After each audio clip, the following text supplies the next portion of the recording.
Guys welcome back to my channel Pallavi tarot 666 और मैं हाजिर हूँ एक रीडिंग को लेके जिसका टॉपिक है एरीज। आपकी लाइफ में क्या मेजर चेंजेस आ रहे हैं 8 से 14 ऑफ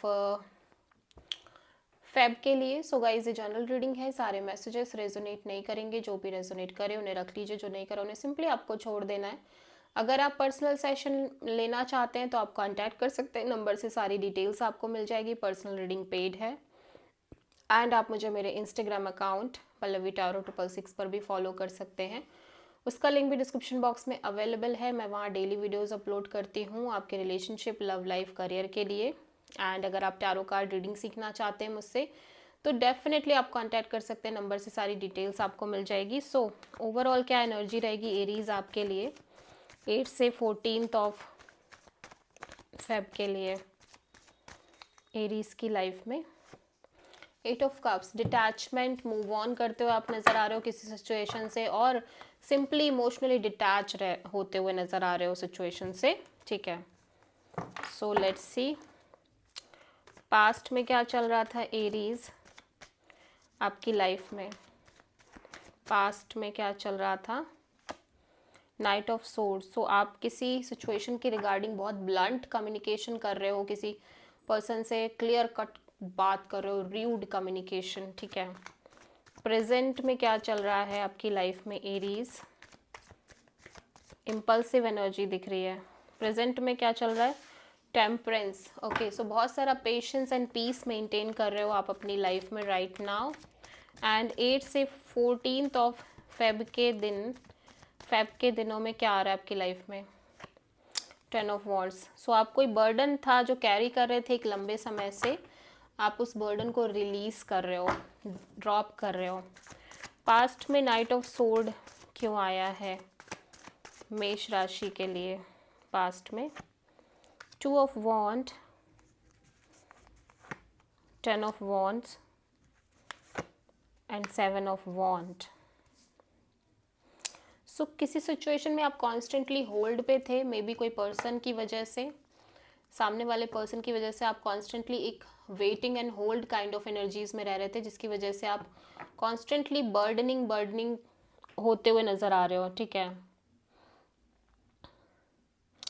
ठीक है, सो पास्ट में यू फील लाइक कि अब आपको इस बर्डन को रिलीज करना है एंड आप सिंपली, और बहुत सारे ब्लॉकेजेस दिख रहे हैं, बहुत सारे ब्लॉक्ड एनर्जीज दिख रही हैं एंड आप बहुत ब्लॉक्ड फील कर रहे थे किसी सिचुएशन को लेके पास्ट में। सो आप बेसिकली एक क्लैरिटी लेने की कोशिश कर रहे थे रिगार्डिंग ऑल द ब्लॉकेजेस और ऑल ब्लॉक्ड एनर्जीज, ठीक है, वो भी ब्लंट और बहुत इम्पल्सिव वे में।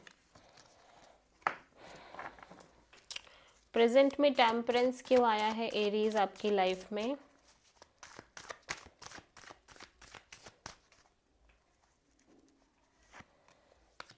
King of pentacles, night of wands and strength. So present में आप बहुत स्टेबल करने की कोशिश कर रहे हो अपनी एनर्जीज को उस सिचुएशन में जो इन एंड आउट हो सकती है, ऑन एंड ऑफ सिचुएशन हो सकती है, but at the same time आप इस सिचुएशन में बहुत पेशेंस मेंटेन करते हुए नज़र आ रहे हो, patience and peace and strength maintain कर रहे हो, ठीक है। यहाँ पे हो सकता है आप दो लोगों से डील कर रहे हो एरीज, एक बहुत ही स्टेबल और एक बहुत ही passionate kind of energies, and आप दोनों चीज़ों को लेके, दोनों पर्सन को लेके बहुत लाइक स्ट्रेंथ और करेज मेंटेन कर रहे हो। और अगर आप दो लोगों से डील नहीं कर रहे हो तो सिंपली आप एक मैच्योर और ग्राउंडेड वे में ही इस ऑन एंड ऑफ एनर्जी को हैंडल करने की कोशिश कर रहे हो, एज वेल एज आप बहुत पैशनेट रहने की कोशिश कर रहे हो।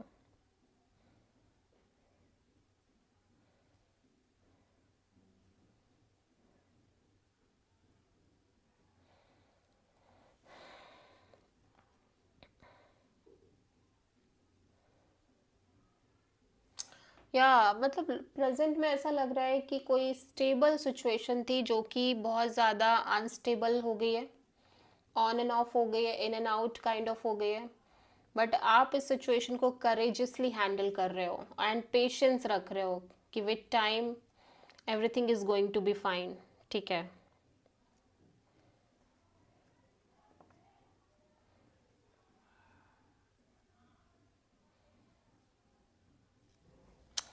आप किसी लियो और सैजिटेरियस से डील कर रहे हो। 10 ऑफ वॉन्ड्स यहाँ पे क्यों आया है एरीज के लिए, 8 से 14 फेब के लिए। 10 of cups, 3 of wand, the world. Okay, so यहाँ पे long term commitment, long term partnership को लेके काइंड ऑफ आप 1 foot in 1 foot out kind of energy में हो, और आप इस साइकिल को क्लोज करना चाहते हो जहाँ पे आप ना तो इस सिचुएशन में रह पा रहे हो ना इस सिचुएशन से निकल पा रहे हो। सो एक प्रेशर एक बहुत ज़्यादा दिख रहा है आपके ऊपर, ठीक है, इसी चीज़ का। एक्चुअली आप एक चैप्टर, एक साइकिल क्लोज करना चाह रहे हो, स्पेशली मैरिज कमिटमेंट वाले साइड को लेके अपनी लाइफ में, ठीक है। यहाँ पे कोई, या तो आप ऑलरेडी इस पर्सन के साथ मैरिड हो, बट यू फील लाइक कि आप इस मैरिज में ना तो रह पा रहे हो ठीक से एंड ना निकल पा रहे हो, ठीक है। एंड बेसिकली आप वेट कर रहे हो कि कब ये एनर्जी से आप बाहर आओगे, कब इस एनर्जी को एक क्लोजर मिलेगा, ठीक है। और जिनकी शादी नहीं हुई है, और अगर आप किसी पर्सन से बहुत इमोशनली कनेक्टेड थे, इस पर फ्यूचर वगैरह सब प्लान था, तब वो सिचुएशन में ऐसा लग रहा है कि अब आप एक in and out, like 1 foot in 1 foot out kind of energy में हो। एंड यू फील लाइक कि या तो ये सिचुएशन अब कम्प्लीटली आपकी शादी हो जाए, या फिर आप इस सिचुएशन को जस्ट क्लोजर दे के इससे कम्प्लीटली बाहर निकल जाओ, ठीक है। And it creates a lots of burden on you.